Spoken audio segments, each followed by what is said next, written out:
우리에 대한 본격적인 얘기를 시작하기 전에 먼저 얘기를 하고 지나가야 될 것들이 있습니다. 그게 뭐냐면 이 영적인 존재들에 대한 얘기예요. 그래서 천사라든지 사단, 마귀라든지 이런 것들에 대한 얘기를 먼저 하고 그 다음에 이제 우리들에 대한 이야기, 구원에 대한 이야기를 이제 진행을 해야 돼요. 사실은 성경에서 두고 있는 성경에서 얘기하는 천사의 어떤 비중이나 의미에 비해서 우리는 천사에 대해서 너무 무지합니다. 실제로 천사라는 존재가 있고 그것이 성경에 의해서 지지받고 있다는 거. 하나님이 천사에 대한 얘기를 하고 있다는 걸 우리가 아는 게 굉장히 중요해요. 자, 성경에 천사에 관련된 이야기가 273번이나 나와요. 그러니까 정말 많이 나오는 거죠.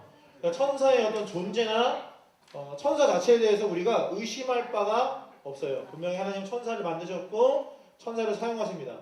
욥기 38장 4절에서 7절. 자, 이 부분은 하나님이 욥에게 이제 세상 창조할 때 네가 어디 있었냐, 네가 그걸 알고 있었느냐, 뭐 이런 거 질문할 때 나오는 부분인데, 그것의 주추는 무엇 위에 세웠으며 그 모퉁이 돌을 누가 놓았느냐, 도대체 세상을 창조할 때 네가 있었느냐, 창조의 방법을 네가 아느냐라고 물어보는데, 그때의 새벽 별들이 기뻐 노래하며 하나님의 아들들이 다 기뻐 소리를 질러느니라. 그러니까 이미 이 세상이 창조되기 전에 창조되어 있던 존재들이 이 세상의 창조를 바라보며 기뻐했었다라는 거예요. 자, 이렇게 창조된 천사들은요, 좀 어떤 특징이 있냐면, 일단은 천사는 영이라고 얘기합니다. 그런데 여기서 얘기하는 영은 제가 하나님은 영이시다라고 얘기할 때 영과 조금 느낌이 달라요.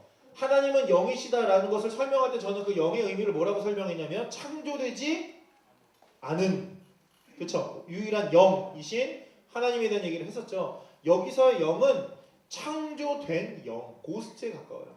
그러니까 영적인 존재이지만 하나님의 뜻에 따라 필요에 따라 우리와 만나고 얘기하고 소통할 수 있는 존재로 이 땅에 옵니다. 그래서 활동해요. 사역해요. 이게 일단 천사의 어떤 특징들이에요. 영이고 하지만 보일 수 있고 활동할 수 있고 들을 수 있고 죽지 않고 영원히 천국에서 거하는 존재들, 그게 이제 천사들이라는 것이고, 그런데 이 천사들 중에도 구분이 있다라는 걸 아는 게 굉장히 중요해요. 그러니까 다 같은 천사가 아니고 천사들 중에도 좀 특별한 천사들이 있어요. 천사들도 구분이 되어 있어요. 천사들 중에도 천사의 무리가 있고 그 무리의 장이 있다는 거예요. 그리고 그 천사를 천사장이라고 그러거든요. 그리고 그 천사장들은 특별히 이름들이 붙어 있어요. 미가엘이 천사장이에요. 그래서 어떤 영적인 것과 관련하여서 영적인 전쟁이라든지 이런 것들을 수행할 때는 미가엘이 등장합니다. 맞아요. 가브리엘 같은 경우는 미가엘과 좀 다르게 어떤 역할을 하냐면 주로 메시지를 전합니다. 그렇게 천사들 중에는 이름 있는 천사장들과 그 아래에 있는 무리들, 함께 사역하는 무리들이 있다는 거. 자, 이런 천사들이 이제 뭘 하는지를 아는 게 마지막에 굉장히 중요한 포인트입니다. 천사는 항상 하나님 앞에서 하나님을 찬양하고 있어요. 하나님을 찬양하는 자요. 또 하나님의 메시지를 전달하는 자. 아까 가브리엘 얘기했었죠. 하나님의 중요한 메시지가 있을 때 그 메시지를 전달하는 역할, 전달하는 사역을 하는 것이 굉장히 중요한 천사의 역할이다라는 거. 또 있어요. 오늘 우리가 읽었던 본문 말씀 히브리서 1장 14절. 자, 시작.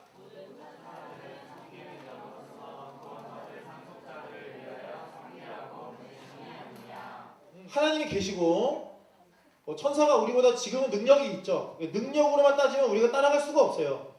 그런데 이 관계와 위치상으로 보았을 때는 하나님이 있고 그 밑에 천사가 있고 그 밑에 우리가 있는 게 아니에요. 하나님이 그 능력 있는 천사를 만드신 이유는 우리를 어떻게 하기 위해서? 섬기기 위해서라는 거예요. 이 관계와 가치를 잘 생각하셔야 돼요. 성경에서 얘기하고 있는 것처럼 누가 아들이냐 누가 종이냐라고 한다면 우리가 아들인 거예요. 우리의 가치를 아시겠어요? 그러니까 오히려 저는 오늘 요번에 이 천사에 대한 설교를 준비하면서 우리의 존재 가치에 대해서 다시 한번 저는 생각해 봤어요. 굉장히 천사가 위대하고 큰 존재들로 생각하지만 그것들로 인하여 그것들을 통해서 우리를 섬기게 하신 하나님의 마음을 느끼게 되더라고요.